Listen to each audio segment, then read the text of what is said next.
go to some of the research. Linda Gotletsky is a psychiatrist that works for the VA. She published an article in 2012 that just left most of us with our jaws hanging open. Look at the reference down at the bottom.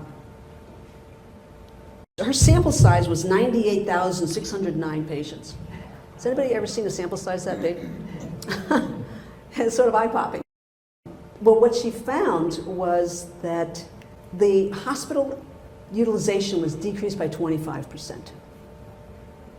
Now, they did not include any home telehealth encounters. That's pretty important, because when you think about practicing online, most of us think about practicing to somebody wherever they want to be, on a park bench, under a bridge, in their house, backseat of a cab. You know, I mean, there's people calling from all over the place, right? So these circumstances are quite different. The more you go away from this kind of research, the more risk you're incurring. And very, very robust technology. Now, Autumn Buckhouse and colleagues published another study, same year, 2012, that came out with similar outcomes in terms of being positive, but what he did was a meta-analysis. And they had a bunch of studies and they threw a bunch out. Given a small sample size, a lot of people just comparing apples to oranges and just not really consistent. So sample sizes here in their non-randomized control studies were bigger than the ones that they kept, and then the control studies were more reasonable sizes. Now, what they concluded after looking at 821 articles and selecting 65 was that video conferencing is feasible, being used in a variety of therapeutic formats with diverse populations, and generally associated with good user satisfaction, and is found to have similar clinical outcomes to traditional face-to-face psychotherapy. Don Hilty did another study that's published in 2013, looked at 755 studies, included 85, came out with very similar results. It is very effective for diagnosis and assessment across populations, for disorders in many settings, and appears to be comparable to in-person care. They also looked at new models of care, collaborative care, asynchronous, text-based type email. Also, asynchronous can be recording a session and having somebody else look at it for diagnosis and treatment recommendations. So you see this a lot in, let's say, drug and alcohol counseling, where you may have a person just doing the intake being recorded and then sent on over to a specialist, the entire hour of the intake or whatever it was, sent on over for someone to review and to come up with a diagnosis, and based on a preset list of questions that the interviewer asks. Equally positive outcomes. The thing I want to point out is that there's a lot of caution to come along with this. When you read articles on the internet that says that working in Skype is comparable to seeing your therapist in person, they are exaggerating and in many cases embellishing the research.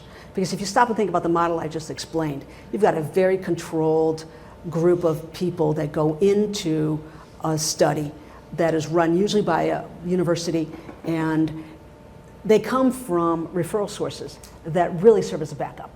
So if that mild to moderately depressed person starts decompensating and you realize that they were on the edge of a psychotic depression and now they're in full-blown psychosis, you send them back to the physician or the therapist that referred them. But when you're on the internet, if you don't know who you're dealing with, you have no information about them, it is a completely different story. A lot of times the models that came out of the internet, although I applaud the exuberance of a lot of people that started when I started back in the 90s, were not very well thought out. A lot of times there's no contact with other treating clinicians, no authentication of who this person is, of the consumer or the professional. Professional can say, hey, I've got 3 PhDs from the Sorbonne, from Oxford. There's no verification of any of this kind of stuff, right? And that still is true. People can claim all kinds of things on the internet. But more importantly, what about the consumer? How do you know that you're talking to who you think you're talking to? Could be a sibling, could be a parent or a child that doesn't look their age. There's lots of different possibilities. So this authentication issue is a very big one. No emergency backup procedures. If you look at some of these online businesses that have gotten funded for $10 million, $15 million, what exactly do they have for emergency backup? And these are the issues that have caused a lot of people to have a lot of trepidation about joining over the years. You see a bunch of renegades out there doing all kinds of things. Even though they're licensed professionals, it doesn't mean that's the way to do it. The way to do it is to follow the literature and see what is really is effective. Actually, in many states, you have to do evidence-based care. The evidence base that we've accumulated is over 4,000 references. We have a free list of these available on our main website, Telehealth.org, at /bibliography. Let's say you are a person working with children and you want something about teens or youth. You just type that in and then see what comes up. And if there are 3, 4, 5 articles that you find on whatever your specialty niche is, then look up those articles. Put those in a library for yourself and read what they say they learned and embed that in your treatment protocols. This is evidence-based care, right? You're going to the literature, you're getting the articles, and you're extracting what is useful for you, and then you document that you did that so that if anybody questions you, which they will be doing more and more as time goes on, you can say, oh, here are my articles. It's really not that difficult to do. We provide you that tool. That's telehealth.org/bibliography.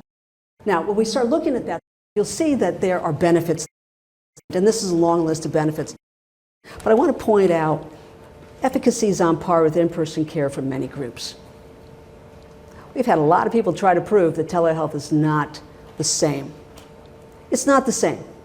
We understand that. But is it effective? Do the outcomes show efficacy? And yes, they do, in a number of areas.